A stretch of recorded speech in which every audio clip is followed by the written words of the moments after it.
Hello friends, welcome back to GK prince academy. तो आज के इस वीडियो में हम लोग बात करेंगे आकलन सीरीज का प्रैक्टिस सेट नंबर 22। ये हमारा 22वां ओवरऑल प्रैक्टिस सेट होगा।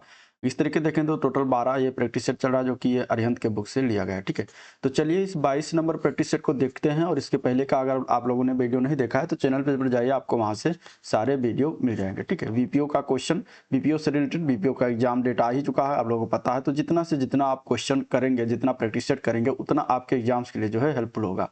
तो उसी के परिप्रेक्ष्य में टोटल 100 क्वेश्चन पूछे जाने, तो फुल प्रैक्टिस सेट होगा। तो यहाँ से हम शुरुआत करेंगे। पहला क्वेश्चन कुछ इस तरीके से दिया गया है। ठीक है, और जिन लोगों ने अभी तक वीडियो को लाइक नहीं किया, वीडियो को लाइक कर दीजिएगा। और चैनल को अभी नए हैं और अभी तक सब्सक्राइब नहीं किया तो चैनल को सब्सक्राइब करना मत भूलिए, बिल्कुल कर दीजिएगा। ठीक है, पहला क्वेश्चन यहाँ पे देखते हैं। तो पंचायती राज संस्थाओं के कर्तव्यों की सूची संविधान के किस अनुसूची में दिया गया है, ये क्वेश्चन है। अब इसका मैं आंसर बताना। तो देखिए, पंचायती राज संस्थाओं के जो कर्तव्य हैं, उनकी जो सूची है वो 11वीं अनुसूची में मेंशन किया गया है। तो राइट आंसर इसका बी ऑप्शन करेक्ट है। और इसमें अगर हम बात करेंगे तो टोटल कितने कार्यों का या कितने विषयों का इसमें बात की गई है, तो 29 विषयों पर जो है बात कही गई है। ठीक है, 29 विषयों की बात कही गई है।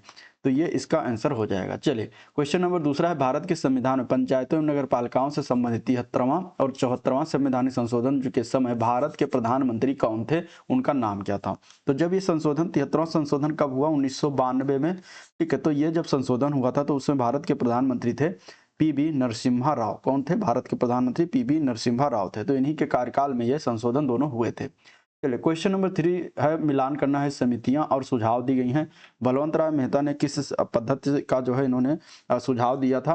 तो इन्होंने बलवंत राय मेहता के द्वारा जो है त्रिस्तरीय पंचायती राज प्रणाली का इन्होंने सुधार दिया था। अशोक मेहता के द्वारा द्विस्तरीय पंचायती राज प्रणाली का सुधार दिया गया था।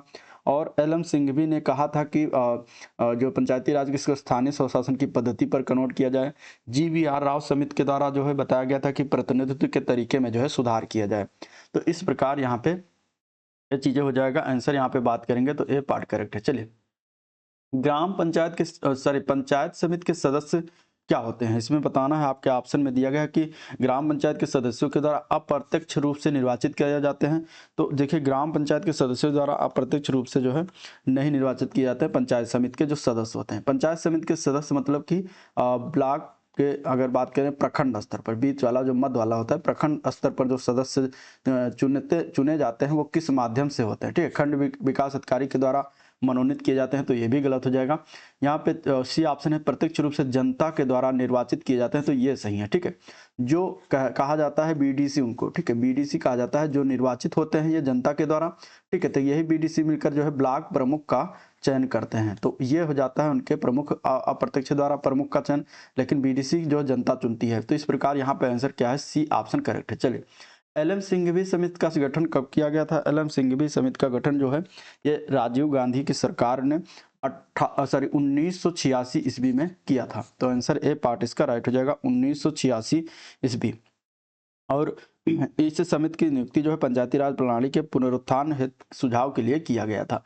निम्नलिखित में से कौन सी एल.एम. सिंघवी समिति की सिफारिशें इनमें से पहला दिया गया है, गांव के समूह के लिए न्याय पंचायतें बनाई जानी चाहिए। दूसरा है पंचायती राज सभाओं के लिए संवैधानिक मान्यता। और तीसरा है ग्राम पंचायतों के लिए अधिक वित्तीय संसाधन। अब तीनों ऑप्शन में अगर देखेंगे तो यहाँ पे क्या हो जाएगा। तो देखिए, यहाँ पे एल.एम. सिंघवी की समिति जो थी ये तीनों सिफारिशें की गई थी। तो राइट आंसर यहाँ पे डी ऑप्शन सही है, ये सभी। ठीक है, ये सभी सुझाव जो है आपके एल.एम. सिंघवी समिति जून 1986 में इनकी अध्यक्षता में एक समिति गठित किया गया था और इन्होंने ये सारी चीजें जो है समिति सिफारिशें की थी। चलिए, राजीव गांधी सरकार द्वारा पंचायतों की दिशा सुधार हेतु किस समिति का गठन किया गया था? तो राजीव गांधी की सरकार में 1986 में एल.एम. सिंघवी समिति का गठित किया गया था। तो आंसर सी ऑप्शन जाएगा। बलवंत राय मेहता ने अपनी रिपोर्ट कब प्रस्तुत की थी? तो बलवंत राय मेहता ने अपनी रिपोर्ट जो है 1957 में प्रस्तुत किया गया था। आंसर यहाँ पे बी ऑप्शन इसका राइट है। उन्होंने त्रिस्तरीय पंचायती राज गठन करने का जो है प्रावधान किया गया था इनके माध्यम से। चले, मुगल शासन में पटवारी का कार्य क्या होता था? देखिए, मुगल शासन में गांव को एक स्वायत्त संस्था माना जाता था और इसके प्रशासन का उत्तरदायित्व जो है मुगल अधिकारियों को नहीं दिया जाता था। गांव का एक मुख्य अधिकारी होता था, मुखिया होता था, उनकी सहायता के लिए जो है पटवारी होता था। तो यहाँ अगर राइट की आंसर की बात करेंगे तो ए पार्ट हो जाएगा, मुखिया की सहायता करना पटवारी का कार्य रहता था। तो आंसर ए पार्ट इसका राइट हो जाएगा। क्वेश्चन नंबर 10 है, चोल काल में नगरम किस प्रकार की संस्था थी? अब देखिए चोल काल में अगर देखेंगे तो नगरम जो था ये व्यावसायिक और व्यापारिक समुदायों की प्रशासनिक संस्था थी। प्रशासनिक संस्था थी। नगरम का उल्लेख चिदम्बरम से प्राप्त एक अभिलेख में ग्राम सभा से पृथक प्रशासनिक इकाई के रूप में किया गया है। तो यहाँ पे आंसर क्या हो जाएगा? सी ऑप्शन, व्यापारी और व्यापारिक समुदायों की ये संस्था थी। किससे संसाधनों का उपयोग करके आर्थिक विकास और सामाजिक न्याय के लिए पंचायत विकास योजना तैयार करने का अधिकार दिया गया है? तो ये दिया गया है ग्राम पंचायत संसाधनों का उत्तर थी। पंचायतों को उनके पास संसाधनों का उपयोग करके आर्थिक विकास और सामाजिक न्याय के लिए पंचायत विकास योजना का तैयार करने का अधिकार दिया गया है। किसी ग्राम पंचायत की प्रथम बैठक उस पंचायत के गठन के कितने दिनों के अंदर होना अनिवार्य है इनमें से? ठीक है, राइट आंसर क्या हो जाएगा? तो यहाँ पे आंसर हो जाएगा डी पार्ट, 30 दिन के अंदर होना अनिवार्य है। ठीक है, क्या हो जाएगा? 30 दिन के अंदर होना अनिवार्य है। पंचायत समिति का जो है सचिव कौन होता है? तो पंचायत समिति का सचिव होता है, उसका नाम क्या होता है? प्रखंड विकास अधिकारी। क्या नाम होता है? प्रखंड विकास अधिकारी होता है। इसका काम क्या होता है? इसका काम होता है उस ब्लॉक के सड़क, नल, नाली आदि के रखरखाव समेत अन्य विकास कार्यों पर ध्यान रखना। ग्राम सभा की बैठक से पहले के कर्तव्य कौन से नहीं है इनमें से बताना है। तो यहाँ पे देखिए पहला जो दिया गया है, सरपंच के परामर्श से ग्राम सभा के एजेंडे को अंतिम रूप देना। तो ये इसका जो है कर्तव्य होता है। ग्राम सभा की बैठक की सूचना जारी करना, यह भी होता है। ग्राम सभा की पिछली बैठक को प्रस्ताव पर की गई कार्यवाही की रिपोर्ट पेश करना, तो ये इसका कर्तव्य नहीं होता। तो सी पार्ट यहाँ पे बेसिकली राइट हो जाएगा। ठीक है, और यहाँ पे जो चौथा दिया गया है, ग्राम सभा की मौजूदा बैठक के पहले एजेंडे के मदों पर नोट्स तैयार करना, तो ये भी होता है। तो राइट आंसर क्या है? C option. चलिए क्वेश्चन नंबर 15, निम्नलिखित में से बताना कोई व्यक्ति ग्राम पंचायत का प्रधान या सदस्य या न्याय पंचायत का पंच निर्वाचित होने के लिए अयोग्य होगा, यदि वो क्या है? तो यदि वो संसद या राज्य विधान मंडल का सदस्य है, ठीक है, किसी जिला पंचायत का सदस्य या उपाध्यक्ष है, किसी सहकारी संस्था का अध्यक्ष या उपाध्यक्ष है। तो ये सभी चीज अगर वो है तो वो ग्राम प्रधान या फिर सदस्य या फिर न्याय पंचायत का पंच नहीं निर्वाचित होगा। तो यहाँ पे डी ऑप्शन जाएगा, उपरोक्त सभी। जिला परिषद का मुख्य कार्यपालक अधिकारी सह सचिव कौन होता है? तो जिला परिषद का मुख्य कार्यपालक अधिकारी सह सचिव कौन होता है? उनका नाम क्या होता है? तो यहाँ पे राइट आंसर क्या हो जाएगा? तो यहाँ पे राइट आंसर हो जाएगा सी पार्ट, उप विकास आयुक्त तो उसको कहते हैं। क्या कहते हैं? उप विकास आयुक्त। तो चलिए, संविधान का अनुच्छेद 243 संबंधित है, किससे संबंधित है? तो 243 के अंगा दिया गया है जो बताना है कि ये किससे संबंधित होता है। ठीक है, तो यहाँ पे देखिए इसके अगर हम आंसर की बात करेंगे तो आंसर हो जाएगा सी पार्ट। ये जो संबंधित है, पंचायत संबंधित भाग का कतिपय क्षेत्रों में लागू ना होना, ये जो है 243 के अंग में बात कही गई है। ठीक है, तो इस तरीके से ये कहाँ कहा गया है? जो है पंचायत संबंधित भाग का कतिपय क्षेत्रों में लागू न, मतलब केंद्र शासित प्रदेशों में पंचायत कुछ क्षेत्रों में पंचायतों को लागू न होने का जो है प्रावधान है, और किसमें क्या है? 243 एंगा या फिर एम में कहा गया है, जहाँ पे नागालैंड, मेघालय और मिजोरम में जो है, और कुछ पर्वतीय क्षेत्र हैं जहाँ पे लागू नहीं होता पंचायत समिति की। ठीक है, तो ये चीजें आपको याद होनी चाहिए। चलिए, आरक्षण के बारे में 243 के डी में बातें कही गई हैं। ठीक है, और अगर हम बात करेंगे पंचायतों की संरचना तो सी में है, कार्यकाल ई में है, सदस्यों की योग्यता ये एफ में है, शक्तियां इसकी पावर जो है जी में बातें कही गई हैं, एच में वित्तीय शक्तियां की बातें कही गई हैं, के में चुनाव के बारे में बातें कही हैं। ठीक है, तो ये सारी चीजें जो है चीजें हैं। ठीक है, बी में पंचायतों की संगठन का प्रावधान किया गया। चलिए, निम्नलिखित में से असत्य कथन की पहचान करिए, गलत वाला कथन बताना है। यहाँ पे देखिए गलत वाले कथन की बात करेंगे तो पहला जो दिया गया है, पंचायत में अनुसूचित जाति अनुसूचित जनजाति के लिए आरक्षित पदों का अनुपात उस पंचायत क्षेत्र में उनकी जनसंख्या के अनुपात में होता है, तो ये सही है। दूसरा है अनुसूचित जाति जनजातियों की स्त्रियों के लिए 1/3 स्थान आरक्षित है, तो ये भी सही है। तीसरा है पंचायतों के अन्य पिछड़े वर्गों के लिए आरक्षण प्रदान किया जाना राज्य विधान मंडल के लिए बाध्यता है, जो कि गलत है। ठीक है, यहाँ पे सी पार्ट क्या हो जाएगा? गलत हो जाएगा, जो बाध्यता नहीं है। ठीक है, क्या है? विधानमंडल की जो है बाध्यता नहीं है, ये जो है इसका प्रावधान किया गया है 243 के। अगर बात करेंगे आरक्षण की तो डी में बातें कही गई हैं, तो सी आंसर हो जाएगा। हमें गलत वाला बताना, तो गलत सी पार्ट है। पंचायतों के अध्यक्ष के पद स्त्रियों के लिए 1/3 आरक्षित होंगे, तो ये बात सही है।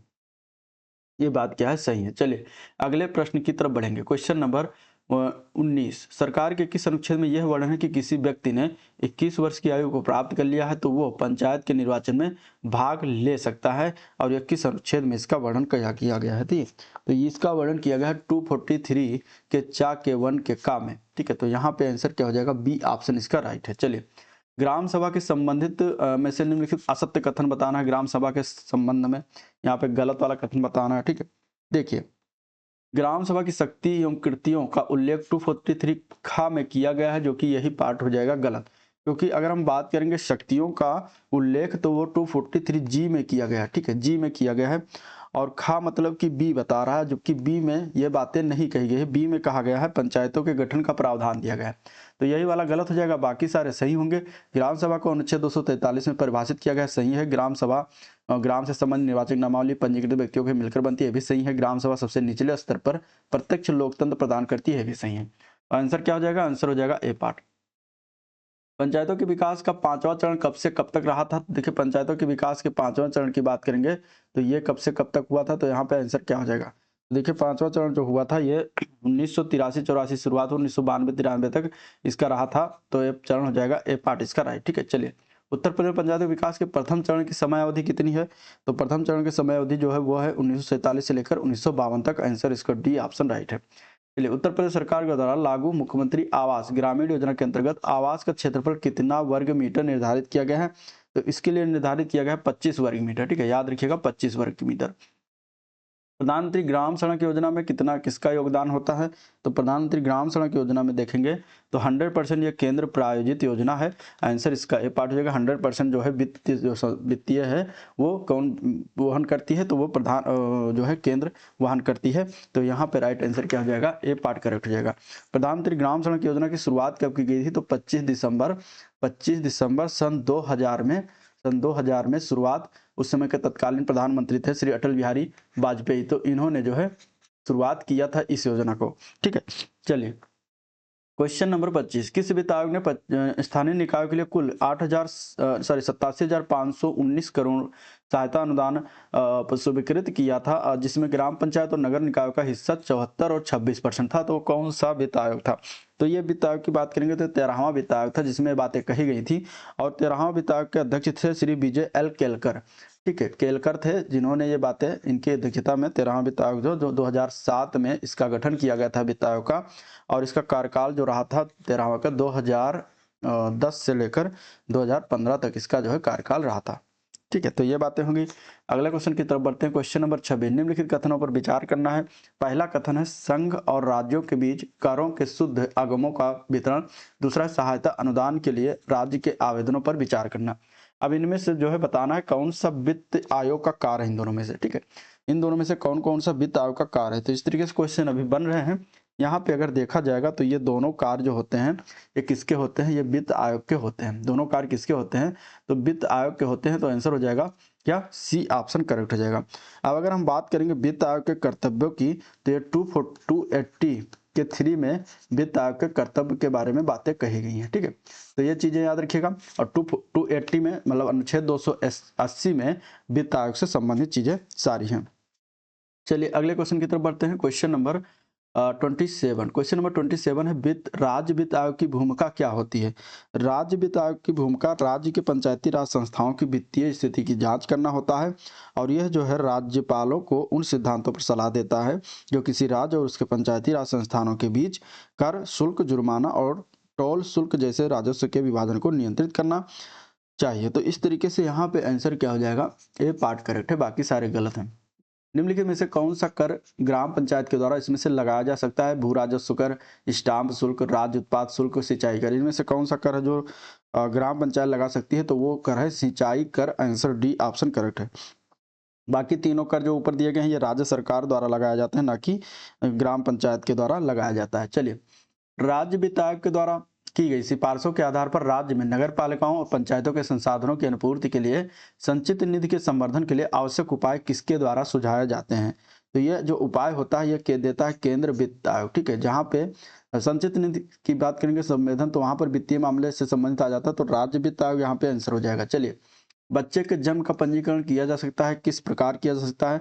देखिए बच्चे के जन्म के पंजीकरण जो है बिना नाम के भी कर सकते हैं, नाम रखने के पश्चात भी कर सकते हैं। तो डी पार्ट हो जाए, सी पार्ट हो जाएगा, उपयुक्त दोनों परिस्थितियों में कर सकते हैं। यदि यह जानकारी मिले कि बच्चा अवैध है तो पिता के रूप में किसका नाम भरा जाएगा? ठीक है, तो देखिए अगर जानकारी मिले कि बच्चा अवैध है तो वहां पे पिता के नाम में किसी का भी नाम नहीं डाला जाएगा। आंसर सी ऑप्शन राइट है। भारत में बाहर भारत के बाहर पैदा हुए किसी भारतीय दंपति के बच्चे के जन्म का पंजीकरण किस अधिनियम के अनुसार भारत में होगा? तो वो अधिनियम है नागरिकता अधिनियम 1955। नागरिकता अधिनियम 1955 के तहत उसका जो है पंजीकरण होगा। चलिए, ग्रामीण विकास मंत्रालय भारत सरकार के सक्रिय आंकड़ों के अनुसार मनरेगा में कार्यकर्ता की संख्या कितनी है? देखिए मनरेगा में कार्यकर्ता की संख्या की बात करेंगे तो लगभग 14 करोड़। ठीक है, 14,31,25,000 यहाँ पे आंसर हो जाएगा इसका, ए पार्ट करेक्ट है, ए पार्ट इसका करेक्ट है। चलिए, 23 मई 2023 तक पूरे भारत में कार्यात्मक कॉमन सर्विस सेंटर की कुल संख्या कितनी है? तो 2023 तक पूछा गया है, 23 मई तक। तो उस समय अगर हम बात करेंगे 34, तो यहाँ पे आंसर हो जाएगा 5,21,150। आंसर क्या है? सी ऑप्शन राइट है। चलिए, भारत में कुल कितने पंचायत हैं? भारत में पंचायतों की संख्या की बात करेंगे तो 35 हो जाएगा, बी पार्ट। ठीक है, 2,46,400 टोटल पंचायत हैं। तो यहाँ पे हो जाएगा लगभग 2.5 लाख के आसपास। तो आंसर हो जाएगा इसका क्या हो जाएगा? आंसर इसका हो जाएगा बी पार्ट। एनईजीपी राष्ट्रीय ई शासन योजना में कितने लेयर शामिल हैं? तो देखिए एनईजीपी में अगर हम बात करेंगे तो इसमें टोटल 3 लेयर शामिल होते हैं। आंसर इसका बी ऑप्शन राइट हो जाएगा। ठीक है, और 3 लेयर यहाँ पे आंसर इसका क्या हो जाएगा? राइट हो जाएगा। चलिए नेक्स्ट क्वेश्चन देखते हैं, क्वेश्चन नंबर 37 दिया गया है स्वजल पेयजल योजना। स्वजल योजना कब शुरुआत किया गया? स्वजल योजना की शुरुआत की अगर हम बात करेंगे वर्ष 1996-97 में किया गया था। तो ए पार्ट इसका राइट हो जाएगा। इसका उद्देश्य था ग्रामीण नागरिकों को सुरक्षित पेयजल उपलब्ध कराना। ठीक है, चलिए, ग्रामीण आवासीय योजना की शुरुआत कब से मानी जाती है? तो ग्रामीण आवासीय योजना की शुरुआत जो है ये 1957-58 में शुरुआत किया गया था। तो आंसर बी ऑप्शन इसका राइट है। यह योजना जो थी सामुदायिक विकास कार्यक्रम के अंतर्गत ग्रामीण आवास योजना में शुरुआत किया गया था। ठीक है, सामुदायिक विकास कार्यक्रम 1952 में शुरुआत किया गया था, जिसमें व्यक्तियों को सरकारी समितियों के प्रति आवास अधिकतम 5,000 रुपये उस समय प्रदान किए जाते थे। चलिए, आश्रय बीमा योजना की शुरुआत कब हुई? आश्रय बीमा योजना की शुरुआत वर्ष 2001 में अक्टूबर के मंथ में किया गया था, और इसका निधिकरण जो की बात करेंगे तो केंद्र सरकार के द्वारा किया जाता है। सीएससी सेंटर खोलने के लिए कौन सा कोर्स आवश्यक है इनमें से? तो सीएससी सेंटर खोलने के लिए टेली सेंटर एंटरप्रेन्योर कोर्स होता है, जो कि अकादमी के द्वारा डिजाइन किया गया एकमात्र प्रमाणन पाठ्यक्रम है जिसकी आवश्यकता होती है। तो टीईसी इसका राइट आंसर हो जाएगा। क्या हो जाएगा? टीईसी इसका राइट हो जाएगा। चलिए, पंचायत सहायक तथा सफाई कर्मी की उपस्थिति कैसे दर्ज की जाती है? तो देखिए पंचायत सहायक और सफाई कर्मी की उपस्थिति जो होती है पंचायत के सचिवालय में दर्ज होती है। तो आंसर क्या? डी पार्ट इसका राइट है। ग्राम पंचायत के वार्षिक कार्य योजना की ऑनलाइन एंट्री किसके माध्यम से किया जाता है? तो ये जो करते हैं आंसर हो जाएगा सी पार्ट, पंचायत सहायक करता है। पंचायत भवन में कंप्यूटर ऑपरेटर का कार्य किसके माध्यम से किया जाता है, किसके द्वारा किया जाता है? तो ये भी कार्य पंचायत सहायक ही करता है। आंसर सी ऑप्शन राइट है। ठीक है, चलिए, ई ग्राम स्वराज पोर्टल की शुरुआत कब हुई? ई ग्राम स्वराज पोर्टल की शुरुआत किया गया था वर्ष 2020 में। तो यहाँ पे राइट आंसर क्या हो जाएगा? सी पार्ट हो जाएगा। कब? एग्जैक्ट डेट 24 अप्रैल। ठीक है, 24 अप्रैल 2020 को इसकी शुरुआत किया गया था। 24 अप्रैल को पंचायती राज दिवस मनाया जाता है। संपत्ति स्वामित्व का अंतरण या दाखिल खारिज के लिए आवश्यक डॉक्यूमेंट्स कौन सा होता है? तो वो होता है उत्तराधिकार प्रमाण पत्र चाहिए, पंजीकृत बिक्री चाहिए, विभाजन अभिलेख चाहिए, सभी चाहिए। तो आंसर यहाँ पे डी ऑप्शन जगह, ये सभी चीजें उसमें जरूरत है। ग्राम पंचायतों के द्वारा आवासीय तथा वाणिज्यिक निर्माण के लिए अनुमति जारी करने के लिए क्या आवश्यकता होती है? तो इसके लिए देखा जाए तो स्वामित्व डॉक्यूमेंट्स चाहिए, साइट योजना, लेआउट योजना, ये सभी चाहिए। तो आंसर क्या है इसके लिए? जो है ए डी पार्ट सही है, ये सभी चाहिए। ठीक है, चलिए अगले क्वेश्चन की तरफ चलते हैं। महात्मा गांधी राष्ट्रीय ग्रामीण रोजगार गारंटी अधिनियम अर्थात मनरेगा को किस वर्ष प्रारंभ किया गया?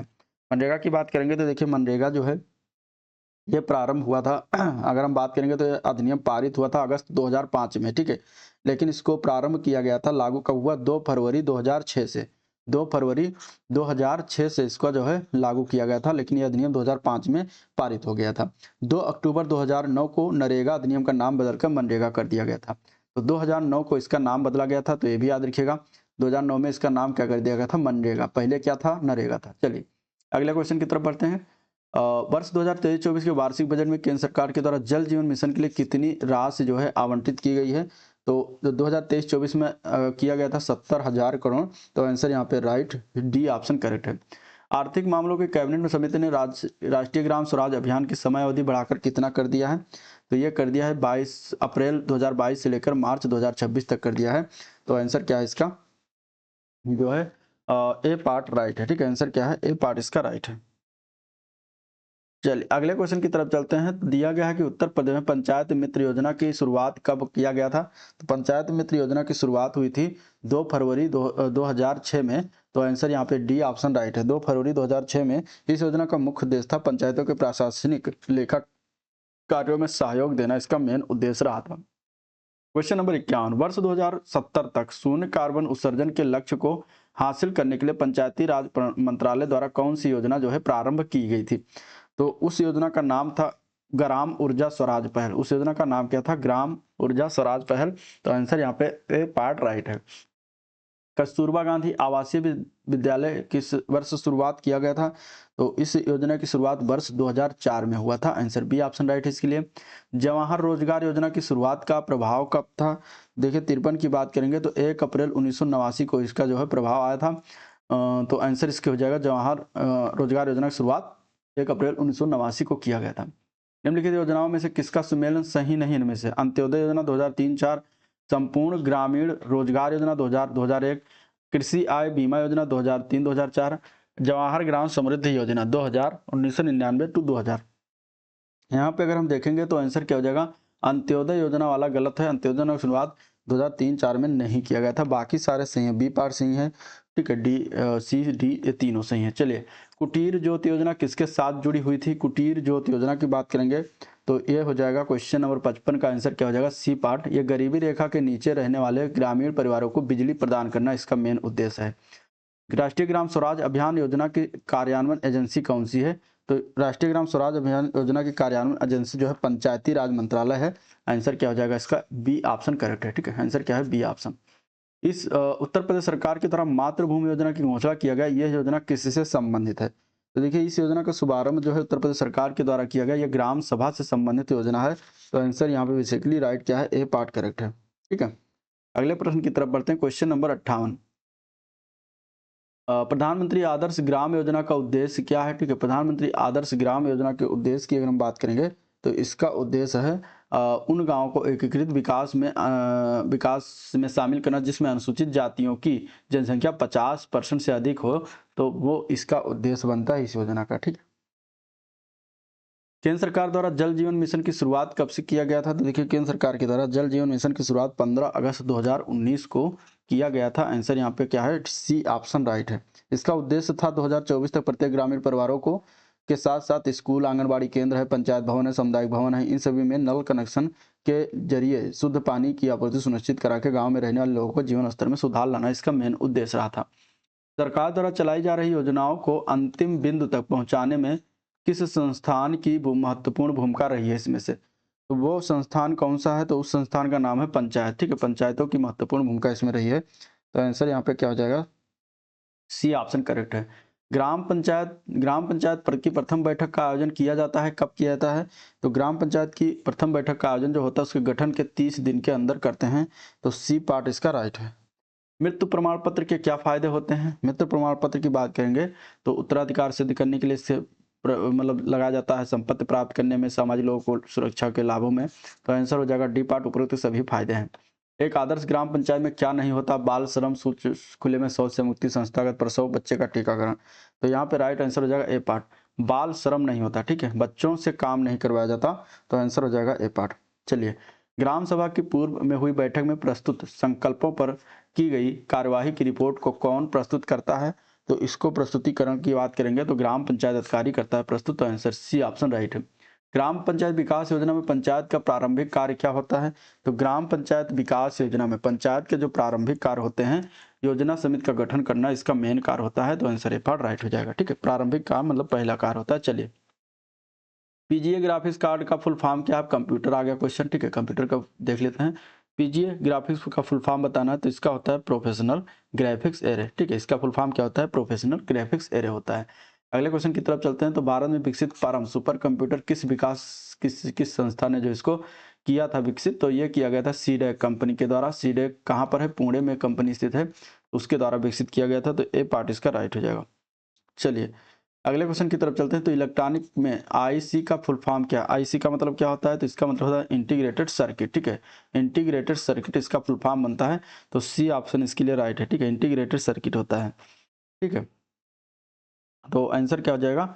सी ऑप्शन करेक्ट हो जाएगा। चलिए रिग्रेशन तकनीक का मशीन लर्निंग में क्या उद्देश्य है? रिग्रेशन तकनीक का मशीन लर्निंग में क्या उद्देश्य है?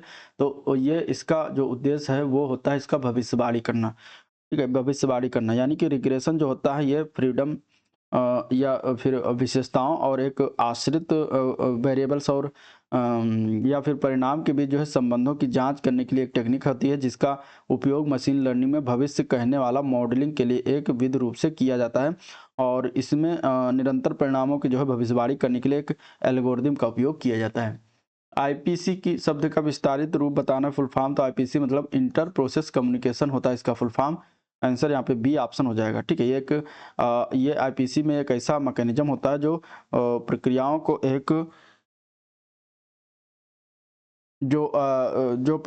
एक दूसरे के साथ संवाद करने और उनके कार्यों को सिंक्रोनाइज करने की अनुमति देता है। क्वेश्चन नंबर 71 है, निम्नलिखित में से किसे कृत्रिम बुद्धिमत्ता का जनक कहा जाता है? इनमें से 71 बताना किसे कृत्रिम बुद्धिमत्ता मतलब एआई आर्टिफिशियल इंटेलिजेंस का जनक माना जाता है इनमें से? तो उनका नाम है जॉन मैकार्थी। क्या नाम है? जॉन मैकार्थी हो जाएंगे आंसर सी ऑप्शन। कंप्यूटर विज्ञान के क्षेत्र में वीओआईपी का फुल फॉर्म क्या है? वीओआईपी का फुल फॉर्म होता है voice over internet protocol. Answer क्या हो जाएगा? बी ऑप्शन राइट है। इंटरनेट प्रौद्योगिकी में डीएनएस का फुल फॉर्म बताना है। डीएनएस के फुल फॉर्म की बात करेंगे तो डोमेन नेम सिस्टम होता है। आंसर बी ऑप्शन राइट है। निम्नलिखित में से किस डेस्क को कंप्यूटर के कोल्ड बूट के लिए उपयोग किया जाता है? तो कौन सी डेस्क है? तो वो है सिस्टम डिस्क। कौन सी डिस्क है? सिस्टम डिस्क, जिसको हम किसके लिए उपयोग करते हैं? तो कोल्ड बूट के लिए हम प्रयोग करते हैं। माइक्रोसॉफ्ट वर्ड 2013 में किस मेनू में इंसर्ट रो कॉलम टेबल सम्मिलित होता है? तो ये होता है जो है लेआउट मेनू में। आंसर सी ऑप्शन करेक्ट है। क्लास में प्रेजेंटेशन के लिए कौन सा सॉफ्टवेयर उपयोगी है? तो यही प्रेजेंटेशन जो उपयोग अगर करना है कहीं पर तो माइक्रोसॉफ्ट पावर पॉइंट बहुत बेस्ट ऑप्शन है। आंसर सी ऑप्शन इसके लिए राइट है। एमएस एक्सेल 2016 में निम्नलिखित फार्मूला का परिणाम क्या परिणाम आता है? 40 50 10 20। तो देखिए यहाँ पे अगर हम बात करेंगे एमएस एक्सेल 16 में अगर हम इसमें करते हैं तो -10 20 30 40 50 फार्मूला का परिणाम जो है तो इसका आएगा 10। ठीक है, इसका परिणाम कितना आता है? 10, क्योंकि एमएस एक्सेल में माइनस फंक्शन सबसे छोटी संख्या को प्रदर्शित करता है। ठीक है, MIN अगर है तो MIN मतलब मिनिमम सबसे छोटी संख्या को प्रदर्शित करेगा, तो उसमें 10 आ जाएगा। चलिए क्वेश्चन नंबर 78, निम्नलिखित में से कौन सा इसमें से सर्च इंजन नहीं है? सर्च इंजन में से कौन सा नहीं है? गूगल होता है, याहू होता है, अल्टा विस्टा होता है। ट्विटर जो है सर्च इंजन नहीं होता, ट्विटर जो है सोशल मीडिया प्लेटफॉर्म है। ठीक है, तो यहाँ पे आंसर क्या हो जाएगा? सी ऑप्शन करेक्ट है। ठीक है, बाकी याहू, बिंग, अल्टा विस्टा, गूगल ये सभी सर्च इंजन है। चलिए इंटरनेट पर का बीज होने वाला पहला नेटवर्क कौन सा था? इंटरनेट का बीज होने वाला पहला नेटवर्क क्या था? तो उस नेटवर्क का नाम है अर्पानेट। क्या नाम है? अर्पानेट नाम है, जो कि इसका फुल फॉर्म है advance research project agency network, जो कि ये अमेरिकी की रक्षा विभाग का एक ऐसा नेटवर्क था जो इंटरनेट का आधार बना था। अब ऑपरेटिंग सिस्टम का इसमें से कौन सा एक प्रकार है? ऑपरेटिंग सिस्टम की बात करेंगे तो यहाँ पे सी ऑप्शन जो है सिस्टम ऑफ सॉफ्टवेयर। ठीक है, सिस्टम सॉफ्टवेयर जो होता है एक प्रकार है, सिस्टम सॉफ्टवेयर का एक प्रकार क्या है? ऑपरेटिंग सिस्टम है। चलिए अब हम क्वेश्चन यूपी स्पेशल देखेंगे। प्रमुख आभूषण बाजार उत्तर प्रदेश किस शहर में स्थित है? प्रमुख आभूषण बाजार, आभूषण बाजार की बात करेंगे तो ये पड़ता है मेरठ जिले में। आंसर ए पार्ट करेक्ट है। ठीक है, मेरठ जिला हो जाएगा, सबसे बड़ा उत्तर प्रदेश का आभूषण बाजार है। तो आंसर क्या हो जाएगा? ए पार्ट। वर्ष 2011 की जनगणना के अनुसार उत्तर प्रदेश में महिला आबादी की कुल आबादी की कितना है? तो अगर महिला आबादी की बात करेंगे तो 2011 की जनगणना के अनुसार 48% है और 52% जो है पुरुष आबादी है। ठीक है,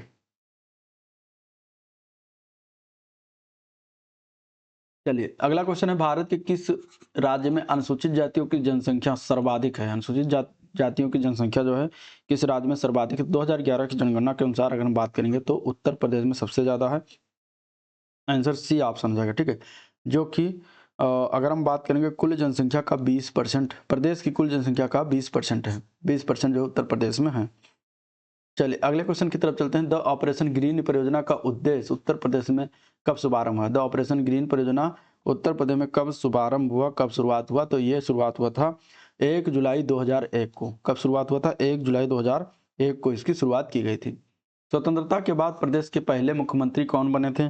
तो स्वतंत्रता के बाद प्रदेश के पहले मुख्यमंत्री बने थे पंडित गोविंद बल्लभ पंत। तो आंसर क्या हो जाएगा? ए पार्ट राइट हो जाएगा। ए पार्ट क्या हो जाएगा? राइट हो जाएगा।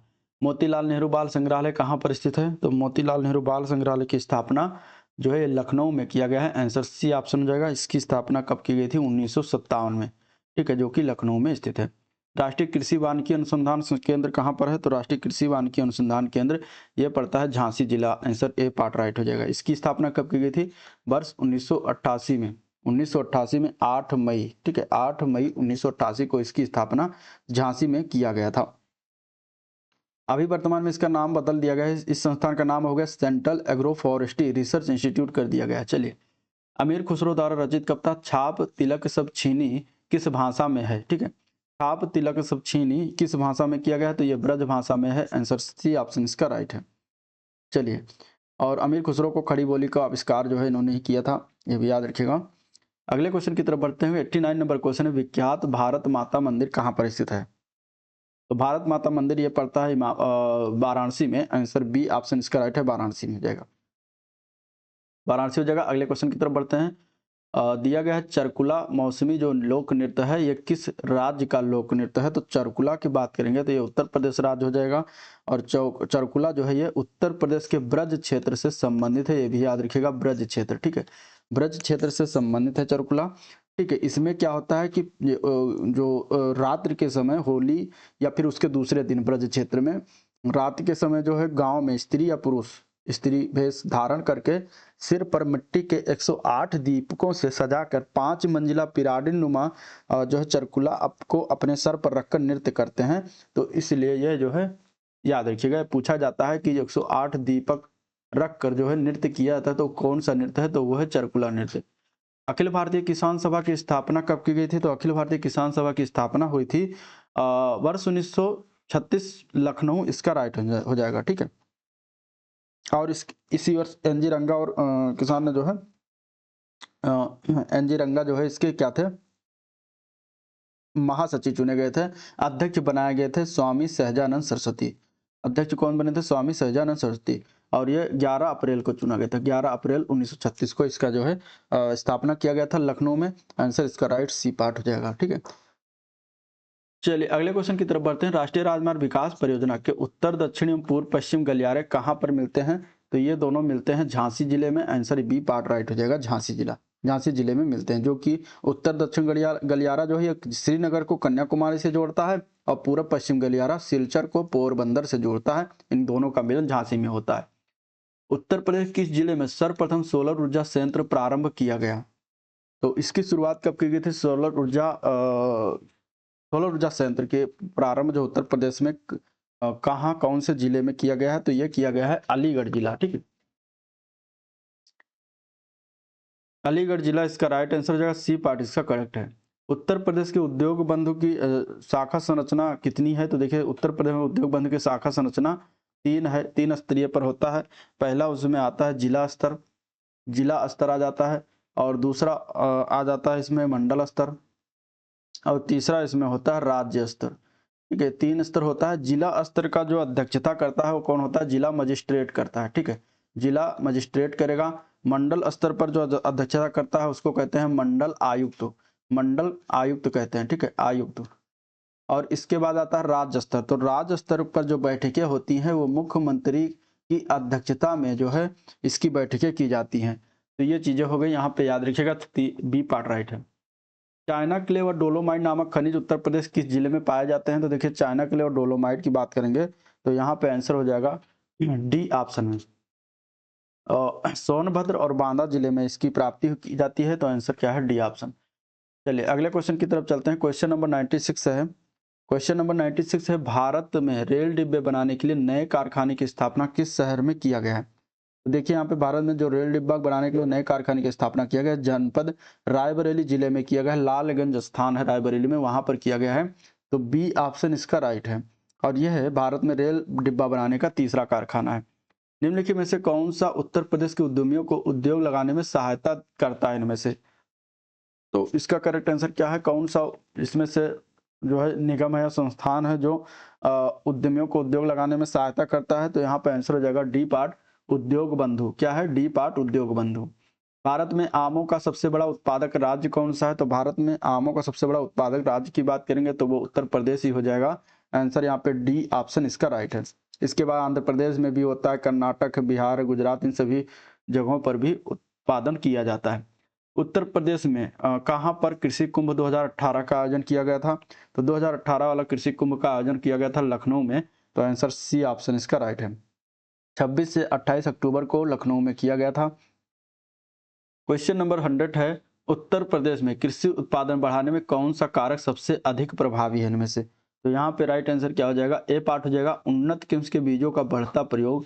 इसमें जो है कृषि उत्पादन में सबसे अधिक प्रभावी है। तो आंसर इसका जो है क्या हो जाएगा? ए पार्ट हो जाएगा। ठीक है, तो चलिए ये था ओवरऑल वीडियो जिसको हम लोगों ने देखा डिस्कस किया। अगर वीडियो पसंद आया तो लाइक करिए, चैनल को सब्सक्राइब नहीं किया अभी तो सब्सक्राइब कर लीजिएगा। ठीक है, साथ ही साथ अपने दोस्तों में शेयर भी करिएगा। चलिए आज का वीडियो पर एंड करते हैं, मिलते हैं नेक्स्ट वीडियो में, तब तक के लिए थैंक यू।